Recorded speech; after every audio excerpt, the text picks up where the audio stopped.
Welcome to Vanathi's kitchen. இன்றைக்கி சிறுகீரையில் ஒரு கூட்டு ஒன்று செஞ்சு காட்டுறேன். பைத்தம்பருப்பு போட்டு ரொம்ப டேஸ்ட்டாக இருக்கும். வயிற்று புண்ணுக்கெல்லாம் ரொம்ப நல்லது. இது அல்சர் இருக்கவங்க நிறைய இந்த கூட்டு சாப்பிடுங்க, ரொம்ப சீக்கிரமாக சரியாயிடும். இதுக்கு ஒரு கட்டு கீரை அலசி வச்சுருக்கேன். ஒரு கப்பு பைத்தம்பருப்பு வேக வச்சு வச்சுருக்கேன். கீரை தாளிக்கிறதுக்கு எண்ணெய் வச்சுருக்கேன்.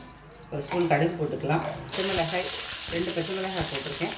ஒரு அரை வெங்காயம், 2 பல் பூண்டு, அவ்வளோதான். இதுக்கு வேறு எதுவும் தேவையில்லை. நல்லா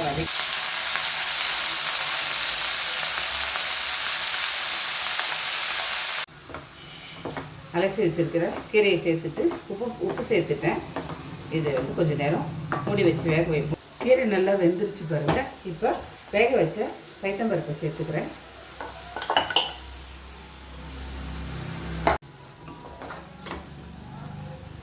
இந்த பைத்தம்பருப்பை கூட்டு ரொம்ப சூப்பராக இருக்கும்.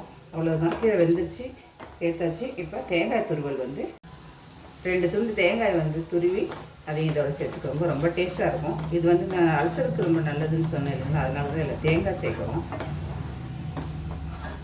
குழந்தைங்களுக்கெல்லாம் கூட இதில் சாதம் பசைஞ்சு கொடுத்தா ரொம்ப அழகாக சாப்பிடுங்க. பைத்தம்பருப்பு சிறுகீரை கூட்டு ரெடி ஆகிடுச்சு. ட்ரை பண்ணி பாருங்கள். பிடிச்சதுனா லைக் பண்ணுங்கள், ஷேர் பண்ணுங்கள், சப்ஸ்கிரைப் பண்ணுங்கள். உங்களோட வேல்யூபிள் கமெண்ட்ஸை கொடுங்க. நன்றி, வணக்கம்.